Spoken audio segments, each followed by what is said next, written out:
हमने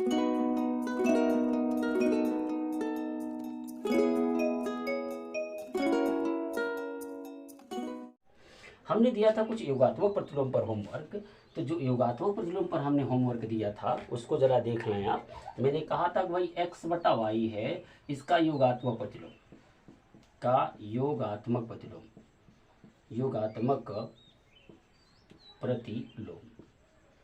तो आप देखेंगे कि x बटा वाई का योगात्मक प्रतिलोम क्या होगा, माइनस एक्स बटा वाई। यानी योगात्मक प्रतिलोम हमने बताया था कि ऐसी दो संख्याएं जिनको जोड़ने पर हमें शून्य प्राप्त हो जाए वे दूसरे की योगात्मक प्रतिलोम कहलाती हैं। ऐसे ही 3/7 का अगर हम योगात्मक प्रतिलोम की बात करें तो ये हो जाएगा -3/7, ये जोड़ कर देख लीजिए। और इसी तरह से यदि -11/16 का योगात्मक प्रतिलोम करें तो ये हो जाएगा 11/16। ऐसे ही हम हमारा x² -14x और +48 की बात करूं तो इसका योगात्मक प्रतिलोम हो जाएगा -x² +40x और -48। देखो जहाँ प्लस था वहाँ माइनस, जहाँ माइनस था वहाँ प्लस, जहाँ प्लस था वहाँ माइनस। अब इन दोनों को जोड़ोगे तो निश्चित तौर से आपको शून्य ही प्राप्त होने वाली है। तो ये थी तो हमारी पिछली क्लास में की गई जो है आपके लिए दी गई होमवर्क। अब उस होमवर्क के बाद आज हम लोग क्या चर्चा करने वाले हैं, आज हम चर्चा करने वाले हैं कि परिमेय संख्याओं का दशमलव निरूपण। परिमेय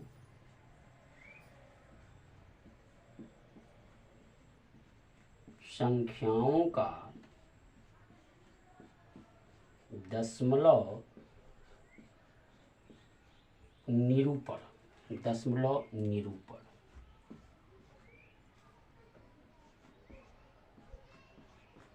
निरूपण।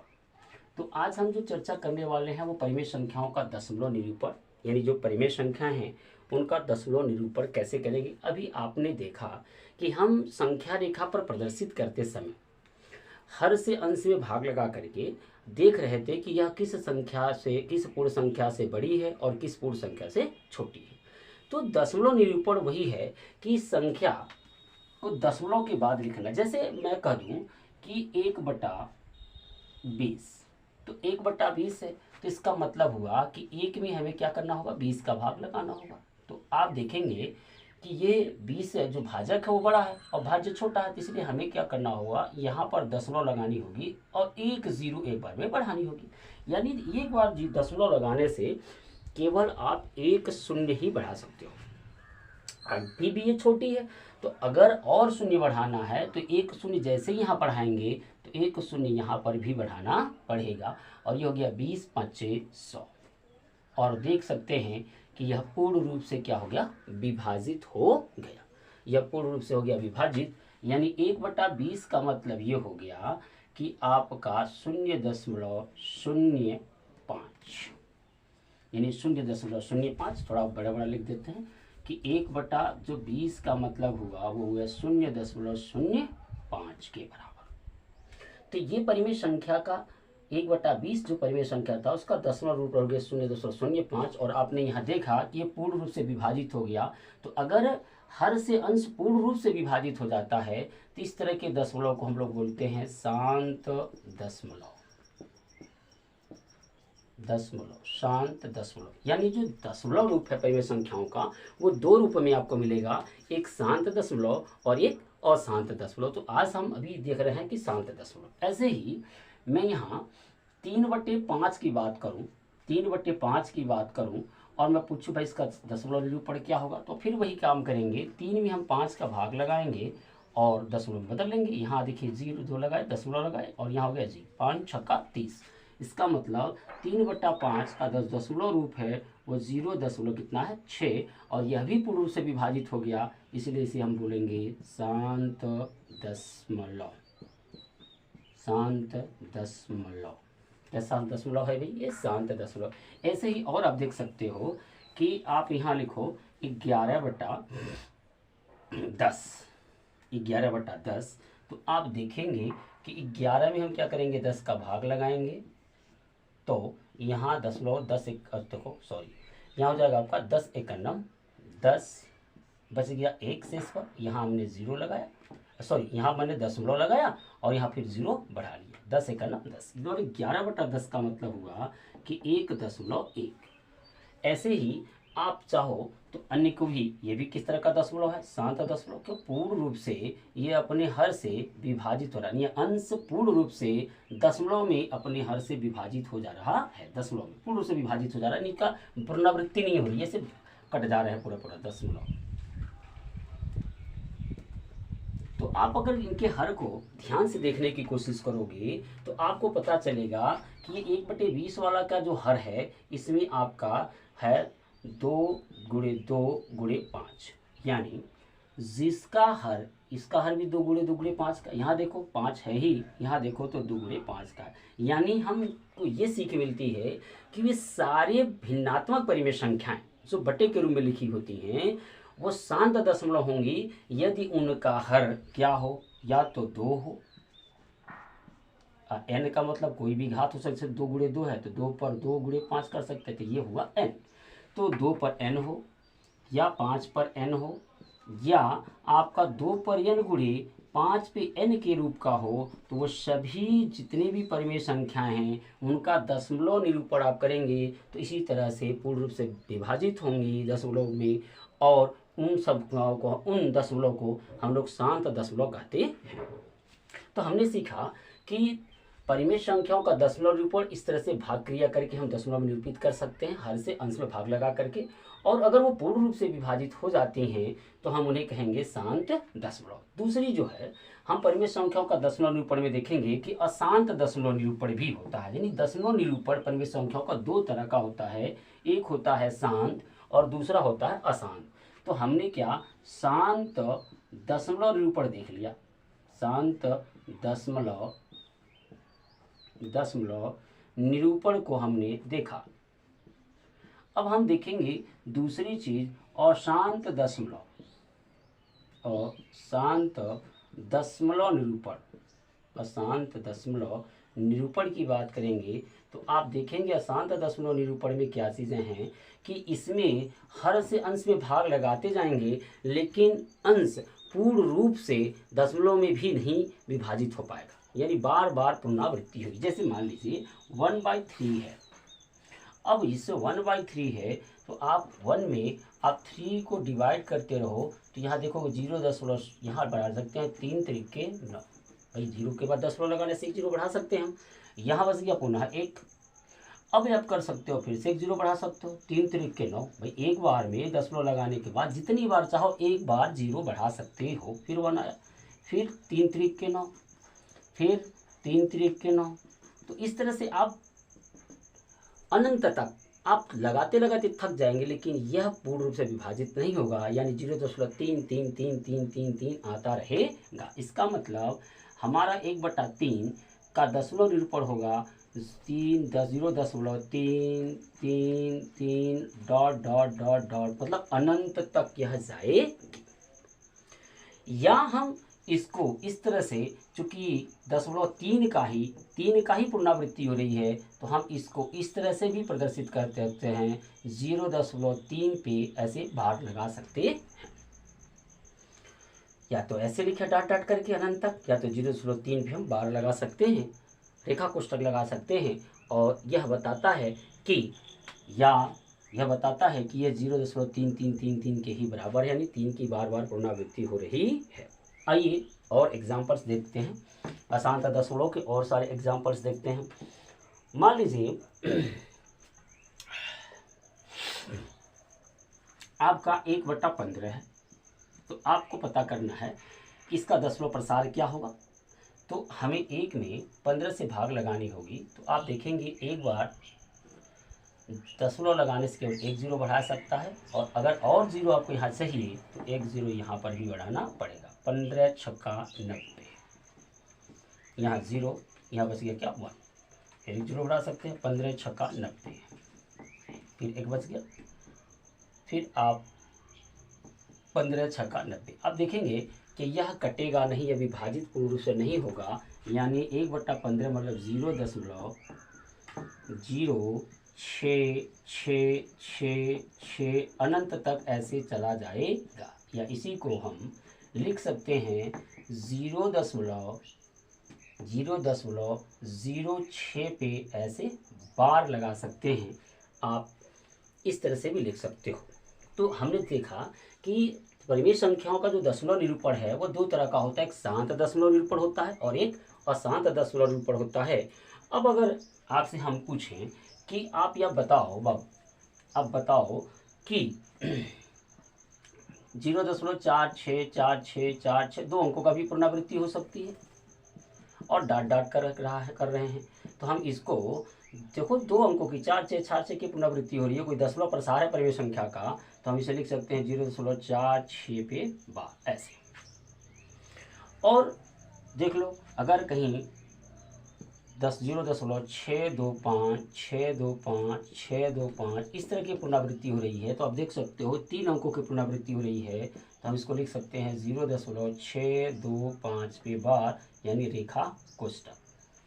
तो ये इस तरह को हम ऐसे व्यक्त किया जाता है। अब अगर मान लो कहीं पर इस तरह से लिखा हुआ है 0.37 पे ऐसे बार है, इसका मतलब क्या समझोगे? इसका मतलब ये होगा कि हम 0.373737 जितनी बार चाहें लिख सकते हैं। ऐसे कहीं 0.467 पे ऐसे बार लगा हुआ है, तो इसका मतलब हम समझेंगे कि 0.467467467467 इस तरह से ये बढ़ता रहेगा और ये जाएगा अनंत तक। तो हमने अभी सीखा कि परिमेय संख्याओं का दशमलव निरूपण दो तरह का होता है, एक तो शांत दशमलव निरूपण होता है और एक होता है अशांत दशमलव निरूपण। और आशा करते हैं कि आपको शांत दशमलव और अशांत दशमलव के विषय में समझ में आ गया होगा। अब हमारा जो नेक्स्ट टॉपिक है, इसमें हम चर्चा करने वाले हैं आज, वह चर्चा करने वाले हैं कि जो दशमलव संख्या, अभी तो हमने सीखा कि किस प्रकार से कि हम परिमेय संख्याओं को दशमलव रूप में बदल सकते हैं। अब हम ये सीखेंगे कि दशमलव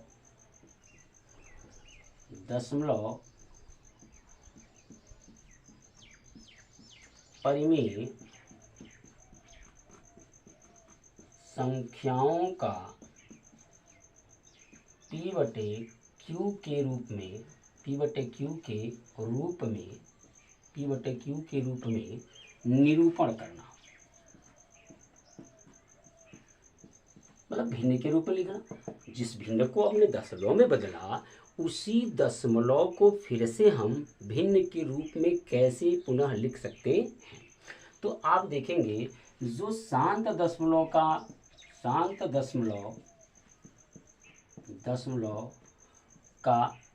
P/Q निरूपण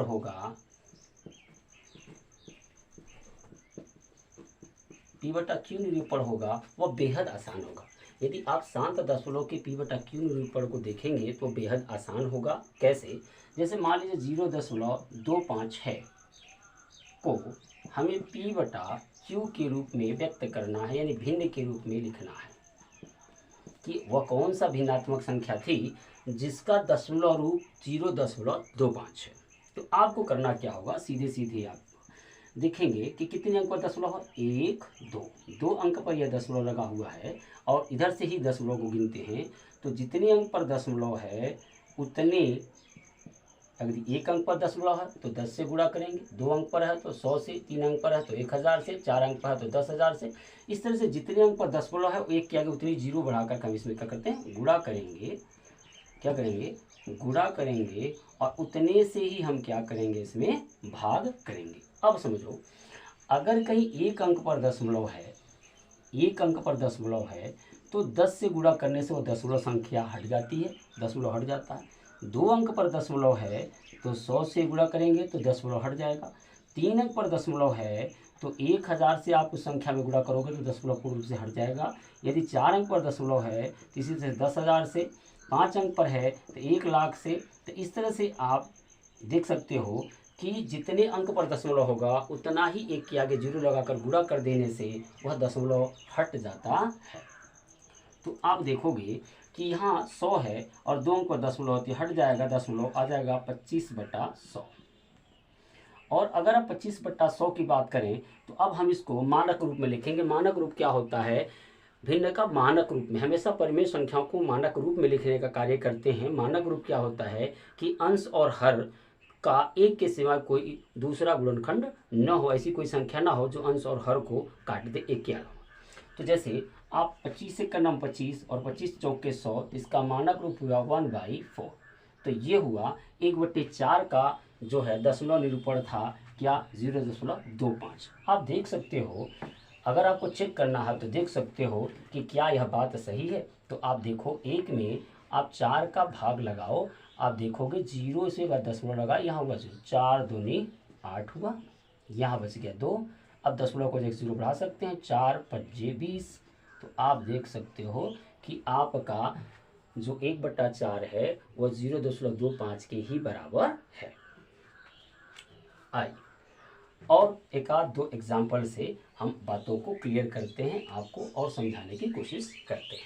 जैसे मान लीजिए 0 दशमलव कुछ भी हो 35 हो और इसको P/Q के रूप में व्यक्त करना हो, के रूप में व्यक्त कीजिए या लिखिए। तो आप देखेंगे कि यहाँ पर 2 अंक पर दशमलव है, तो हम करेंगे क्या? 100 से गुणा करेंगे और 100 से इसमें क्या कराएंगे? भाग कराएंगे। तो आपको पता है, जो भी मैंने जस्ट बताया कि 2 अंक पर दशमलव और 100 से गुणा करें तो पूरा दशमलव हट जाएगा और यहाँ जाएगा 35/100। अब ऐसी कोई संख्या हो जिससे नीचे ऊपर कट सके तो इसे छोटा कर सकते हैं, काट सकते हैं। 5 7 35 और 5 दूनी 10, यानी आया 7/20। मतलब ये हो गया, इसका मान कितना आया? 7/20। तो अब अगर चाहो तो 7 में 20 का भाग लगा दो, आपको 0.35 ही प्राप्त होगा। तो ये शांत दशमलवों का क्या है, फिर से P/Q के रूप में निरूपण हम सीख रहे हैं। और भी ले लो, मान लो 3 अंक पर है 0.625 ऐसे कुछ है आपका, तो आपको P/Q के रूप में इसको व्यक्त करना है। तो ये देख सकते हो कि यह एक शांत दशमलव है, तो हम शांत दशमलव होगा तो 0.625 गुणे 3 अंक पर है तो 1000 से गुणा करेंगे और उतने से हम क्या करेंगे? भाग कराएंगे इसमें। तो 1000 से गुणा करने से ये पूरा का पूरा हट जाएगा और यहाँ आ जाएगा, ये नीचे आ जाएगा 1000। अब काट सकते हो, 25 25 संहियम में 625 होता है और 25 चौके होता है 100। 5 एक का नाम 5/40, यानी इसका मान होगा 1/8। अगर एक में आप 8 से भाग लगाओगे तो आपको उसका दशमलव निरूपण मिलेगा 0.625 और वो भी कैसा होगा? शांत दशमलव निरूपण होगा। तो अभी हमने सीखा कि शांत दशमलवों को कैसे हम पुनः P/Q के रूप में बदल सकते हैं। और इसके पहले हमने सीखा था कि जो कोई परिमेय संख्या P/Q के रूप में है तो उसे हम दशमलव रूप में कैसे निरूपित कर सकते हैं। तो अब आइए हम चर्चा करते हैं कि अशांत दशमलव जो हैं, अशांत दशमलव को P/Q के रूप में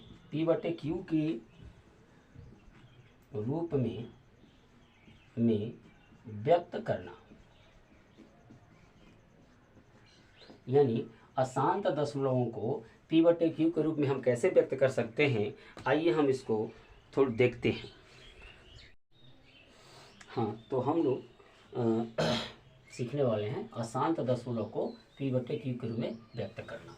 तो जैसे अशांत दशमलव में हमने बताया था कि संख्याओं की पुनरावृत्ति होती है, यानी वह पूर्ण रूप से, अगर आप कोई भिन्नात्मक परिमेय संख्या है और उसको आप दशमलव निरूपण करना चाहते हो तो पूर्ण रूप से वो विभाजित नहीं होती है, बार बार उनकी रिपीटिंग होती है। चाहे 1 अंक की रिपीटिंग हो, चाहे 2 अंक की रिपीटिंग हो, चाहे 3 अंक की हो या 4 अंक की भी रिपीटिंग हो सकती है, उससे अधिक भी रिपीटिंग हो सकती है। तो आओ ये, तो पहला हम उदाहरण लेते हैं। मान लीजिए 0.6 पर हमने बार लगा दी, 1 अंक पर ही रिपीटिंग हो रही है। इसका मतलब आप क्या समझ गए कि 0.6 का मतलब मैं लिखूँ 0.6 पे बार लिखूँ, या लिख सकता हूँ 0.66666 डॉट डॉट करके अनंत तक। ऐसा हमने अभी सीखा है। तो अब देखिए ज़रा, तो हम इसको कैसे P/Q के रूप में व्यक्त करेंगे। तो यहाँ पर हम हल कर रहे हैं, आप उसको ध्यान से देखिएगा। मैं 2 1 4 क्वेश्चंस आपको करके इस पर दिखाऊंगा। तो आप देखेंगे कि सबसे पहले मैं मान लिया या माना या मान लिया, मैंने मान लिया कि जो x कोई संख्या, जो x संख्या है वो x के बराबर है, और ये कैसे है कि 0.66 डॉट डॉट करके हम इसको समीकरण 1 मान लेंगे। 0.66 जितनी छः चाहे उतनी लिख सकते हैं, लेकिन यहाँ पर दशमलव के बाद हमें जो भी संख्या रहेगी हमेशा वो जोड़े में ही रखनी है। अब देखिए कितने अंक पर बार है, 1 अंक पर बार है, तो दोनों पक्षों में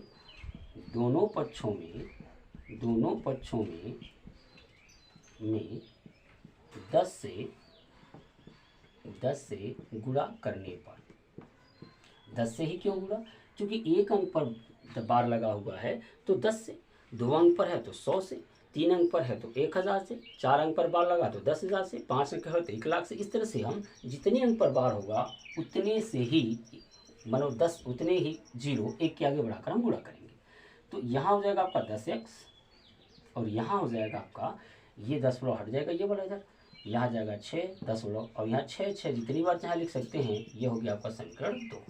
तो आप सिंपली क्या करोगे कि समीकरण 2 से समीकरण 1 को घटाओगे, मतलब ये x वाले को x में से घटाओगे और अंक वालों को अंक में से घटाओगे। तो लिखेंगे समीकरण 2 से 1 को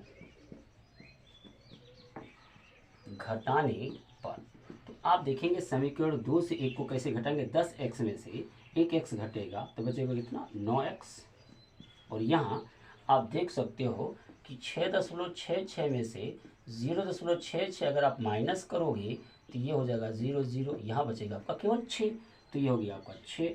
अब ये 9 इधर गुणा कर रहा है, जब हम इधर ले जाएंगे तो पक्षांतर के नियम को पता होगा कि साइड में अगर कोई संख्या गुणा करती है तो इस साइड में क्या करती है, भाग करती है। तो ये हो गया x बराबर 6/9, यानी ये हो गया आपका 3 दूनी 6, 3 त्रिके 9, यानी 2/3।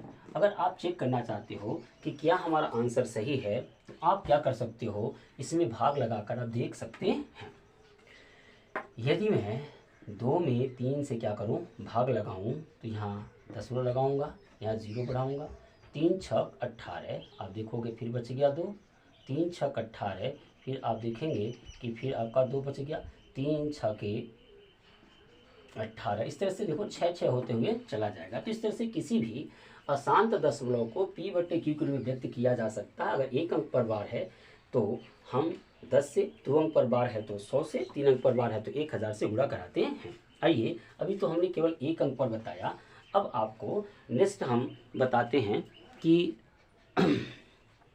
2 अंक के अशांत दशमलव को कैसे आप p/q के रूप में निरूपित कर सकते हैं। तो अगला एग्जाम्पल मैं लेता हूँ, अगला उदाहरण जो है मेरा वो है कि मान लीजिए 0.25 में मैं बार लगा देता हूँ ऐसे। अब ये वो शांत वाला नहीं है, ये अशांत दशमलव, इस पर बार लगा हुआ रेखा कोष्ठक लिखा है। इसका मतलब ये हुआ कि 0.25 ऐसे रिपीटिंग होगी। तो सिंपली इसको भी मैं वही हल करूँगा। हल करते समय क्या करूँगा, सबसे पहले मान लिया कि x बराबर 0.25 और 2,5 ऐसे जोड़े में लिखना हमको, 2,5 और 2,5, और ये हो गया अपना समीकरण 1। अब आप देख सकते हो कितने अंक पर आपका बार लगा हुआ है, तो 2 अंक पे बार लगा है। तो जब 2 अंक पे बार लगा हुआ है तो आप कितने से गुणा करोगे, 100 से। 3 अंक पे बार लगता तो कितने से गुणा करते, 1000 से। 100 पर बार लगा, अब मतलब 4 अंक पे लगता तो 10,000 से। तो आप करोगे कि दोनों पक्षों में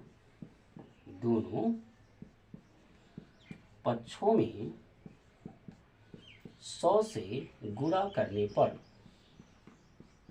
क्यों 100 से ही गुणा करेंगे, क्योंकि 2 अंक पर बार है।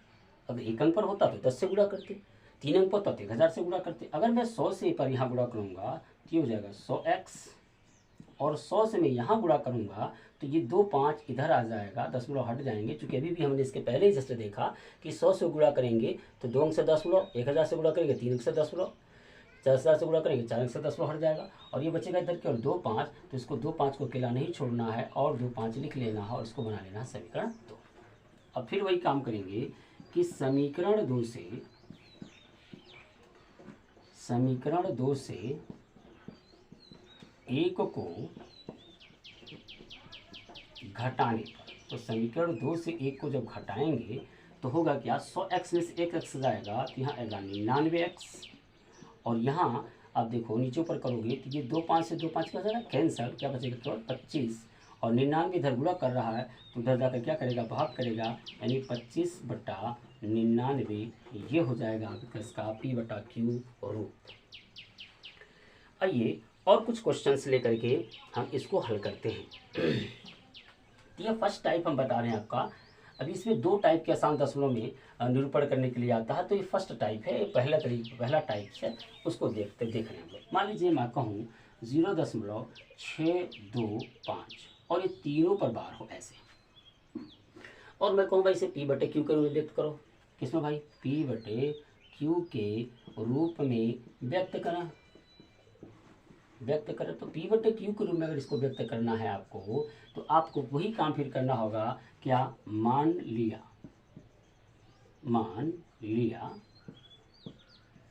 कि x बराबर 0.625 रिपीट करके लिखेंगे, ये हो गया समीकरण 1। इतनी बात तो समझ में आ गई होगी। अब कितने अंक पर बार है अपना, 3 अंक पर, तो दोनों पक्षों में कितना, एक के आगे कितना जीरो लगाएंगे, 3 जीरो, यानी 1000। दोनों पक्षों में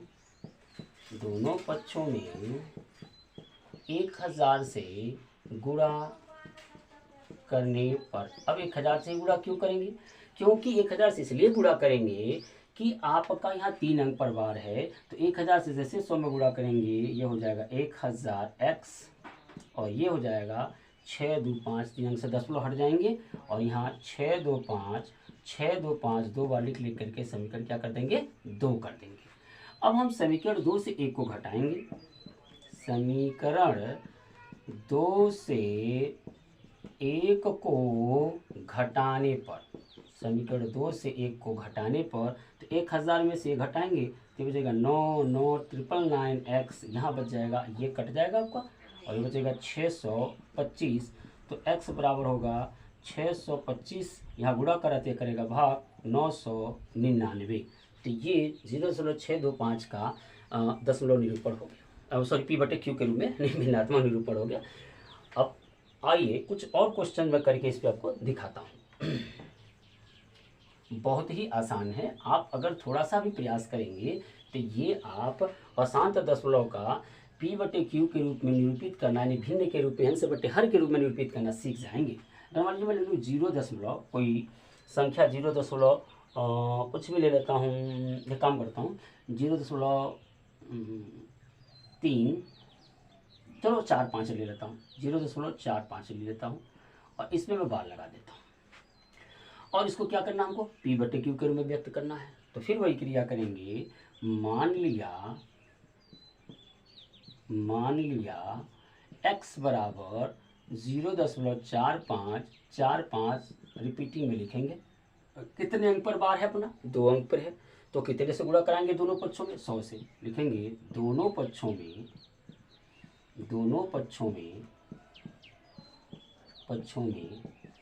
100 से गुणा करने पर, अगर दोनों पक्षों में आप 100 से गुणा करोगे तो इधर हो जाएगा आपका 100x, और इधर हो जाएगा 2 अंक से 10 हट जाएगा, ये हो जाएगा 45.45 या 45, ये हो गया समीकरण 2। अब समीकरण 2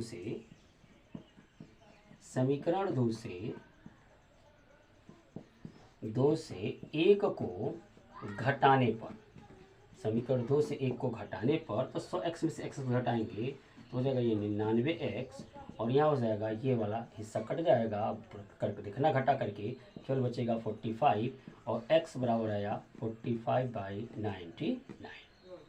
तो इस तरह से 0.45 जो अशांत दशमलव था उसे हम P/Q पर के रूप में निरूपित कर पाए। अब मैं आपको एक ऐसा ट्रिक बताऊंगा जिससे आप इसके आंसर को आसानी से निकाल सकते हैं, विकल्प कर सकते हैं। जैसे मान लो 0.76 पर बार हो और इसे हमें P/Q को व्यक्त करना, तो जितना ये है उतना ही हम लिखेंगे, लेकिन बटे में जितने अंक पर बार है उतना 9 बढ़ा देंगे, यानी 76/99। ऐसे ही मैं कहूँ 0.76 6 7 पे बार है, इसको p बटे q पे व्यक्त करिए तो कुछ नहीं करेंगे, 6 7 रहने देंगे, जितने अंक पर बार है उतना ही हम 9 बढ़ा देंगे। 0.7 पे बार है, इसे p बटे q में बदलिए तो 7 तो रहने देंगे, 1 अंक पर बार है तो 1 9 बढ़ा देंगे, 1 9 बटे में लिख देंगे इसके नीचे। ऐसे ही 0.2 5 6 3 ऐसे 4 अंक पर बार है तो कुछ नहीं करना है, 2 5 6 3 लिखेंगे और जितने अंक पर 10 बार है उतना 9 हम नीचे लिख देंगे। तो हम चाहें तो डायरेक्ट के रूप में इसे p बटे q के रूप में ऐसे इसके आंसर को जांच कर सकते हैं। तो आइए अब इसमें इसका दूसरा टाइप क्या होता है। इसका दूसरा टाइप होता कुछ इस तरह से देगा कि 0.56 तो 1 अंक पर बार दे देगा और शेष 1 पर बार नहीं देगा।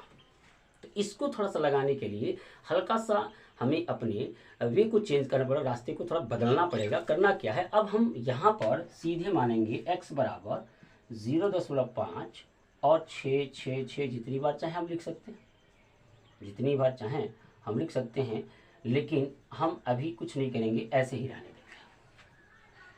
अब हमें क्या करना है, कितने अंक पर बार नहीं है, तो अगर 1 अंक पर बार नहीं तो 10 से गुणा करके इसको इधर लाना है, 2 अंक पर बार नहीं है तो 100 से गुणा करके इसको इधर लाना है, 3 अंक पर बार नहीं है तो 1000 से गुणा करके इधर लाना। नहीं, सब जिस अंक संख्या पर बार नहीं है उस संख्या को हमें पहले दशमलव के इस तरफ लेके आना।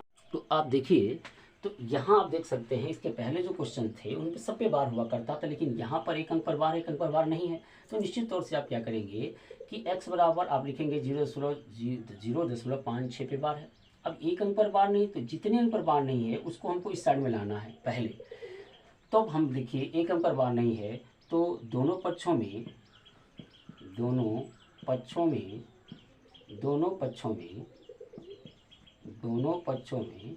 क्या करेंगे, 10 से गुणा करेंगे। जैसे ही मैं 10 से गुणा करूँगा तो ये हो जाएगा 10x और ये 1 अंक से 10 हट जाएगा, 5.6 पे बार आया। अब इसको 6 हम 2 बार लिख सकते हैं। अब यहाँ से बनेगा समीकरण 1। इसके पहले यहीं से समीकरण 1 बन जाता था। लेकिन अगर ऐसी संख्याएं हैं जिसमें कुछ अंक पर बार है कुछ अंक पर बार नहीं है, तो जितने अंक पर बार नहीं है, यानी 1 अंक पर बार नहीं तो 10 से गुणा करके उसके धर लाएंगे, 2 अंक पर बार नहीं तो 100 से गुणा करके धर लाएंगे, 3 अंक पर बार नहीं तो 1000 से गुणा करके इस टाइप लाएंगे। तब उसके बाद हम समीकरण 1 मानेंगे। अब यहाँ देखिए कितने अंक पर बार है, 1 अंक पर है, तो दोनों पक्षों फिर से हम 10 से गुणा करेंगे। 1 अंक पर बार है तो 10 से, 2 अंक पर बार है तो 100 से, 3 अंक पर बार है तो 1000 से। तो दोनों पक्षों में क्या करेंगे, 100 से गुणा करने पर, तो 100 से जब गुणा करेंगे दोनों पक्षों में तो ये हो जाएगा 10 दही में 100x और ये हो जाएगा 56.66, ये हो गया समीकरण 2। अब 100x में से 10x घटाओगे तो कितना बचेगा भाई, समीकरण 2 से को घटाना है, समीकरण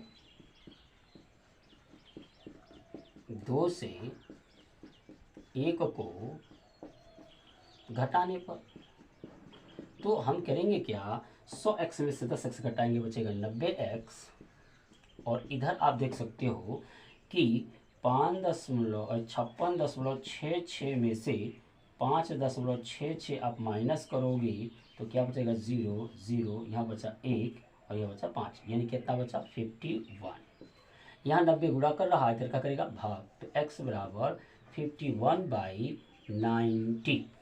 तो ये हो गया 0.56 पे बार का p बटे q के रूप में निरूपण। अब देखिए कि आगे क्या करना है, हमें आगे ये करना है कि अब कुछ और बड़े एग्जाम्पल्स लेते हैं। जैसे मान लीजिए 5 6 3 ऐसे कुछ है और इस पे 2 अंक पर बार है। ये 5 की जगह पर हम कुछ और संख्या ले लेते हैं, मान लीजिए 7 है, ऐसा कुछ भी है। अब 2 अंक पे बार है और 1 अंक पे बार नहीं है। तो अब क्या करेंगे, सबसे पहले माना कि x बराबर यही 0.763 पे बार। तो कितने अंक पर बार नहीं है, 1 अंक पर, तो पहले इस 1 अंक को इधर लाना है। तो 10 से दोनों पक्षों में गुणा करने पर तो ये हो जाएगा 10x और यहाँ हो जाएगा 7.63 पे बार। ये 6 3 2 बार लिख सकते हो, डॉट डॉट समीकरण 1। अब आप देखोगे कि कितने अंकों पर बार है, तो 2 अंकों पर बार है, दोनों पक्षों में 100 से गुणा करने पर 100 से गुणा करने पर तो इधर हो जाएगा आपका 1000x और इधर हो जाएगा 100 से आप गुणा करोगे तो 763, चूँकि 63 इधर आ जाएगा, सॉरी 1000 से 100 से गुणा करेंगे, 100 से हम यहाँ 1000 से गुणा कर दिया, सॉरी 100 से गुणा करेंगे तो हो जाएगा 763.63 ये हो गया समीकरण 2। आप देख सकते हो कि 100x में से 10x घटाओगे, सॉरी यहाँ 100 से गुणा करेंगे तो यहाँ 1000 ही होगा, क्षमा करें कि यहाँ अगर हम 100 से गुणा कराएंगे तो ये 1000 ही x होगा, और यहाँ 100 से गुणा कराएंगे 763.63 ही होगा। हाँ, थोड़ा मिस्टेक हो गया तो इसको अब सुधार लीजिएगा। तो अब अगर 100x में से आप 10x घटाओगे तो बचेगा 990x, और यहाँ ज़रा देख लो 763.6363, सॉरी 6363 में से आप घटा कितना सकते हो 7.6363, यहाँ समीकरण 2 से 1 को घटाएंगे तो यहाँ आपका 0 0 0 0, यहाँ 13 में से 7 जाएगा तो 6 बचेगा, यहाँ बचा 5 यानी 756, यहाँ बचेगा 756। अब ये 990 यहाँ क्या कर रहा है गुणा, तो उधर क्या करेगा भाग करेगा, तो इस तरह 756/990। तो आप देख सकते हैं कि हमने परिमेय संख्याओं का जो दशमलव निरूपण, अशांत दशमलव निरूपण था, उन्हें P/Q के रूप में किस तरह से करना सीखा। मैं आपको नेक्स्ट वीडियो पर इस पर थोड़ी और फोकस करूंगा, थोड़ी और चर्चा दूंगा, और फिर आपको होमवर्क दूंगा। आपके किताबों में, चाहे आप यूपी बोर्ड की कोई भी किताब पढ़ते होंगे, NCERT की किताब पढ़ते होंगे, डॉक्टर मनोहरी की किताब पढ़ते होंगे, मास्टरमाइंड की किताब पढ़ते होंगे, विद्या प्रकाशन की किताब पढ़ते होंगे, किसी भी प्रकाशन की किताब पढ़ेंगे तो उन किताबों में इस तरह के क्वेश्चंस आपके पास होंगे। तो आप उन किताबों से, अपनी किताबों से उन क्वेश्चन को हल करेंगे और फिर अपने उत्तर के मिलान करेंगे और देखेंगे कि आपको कहाँ तक बातें समझ में आई। तो अगले वीडियो में हम इस पे और थोड़ी चर्चा करेंगे, वीडियो नहीं तो बहुत ज़्यादा लंबी हो जाएगी, तो आपके लिए भी दिक्कत होगी और मुझे अपलोड करने में भी दिक्कत होती है।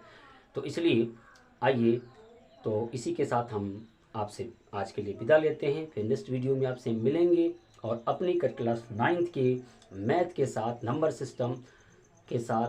तो फिर अब हम आपसे विदा लेते हैं। जय हिंद, जय भारत।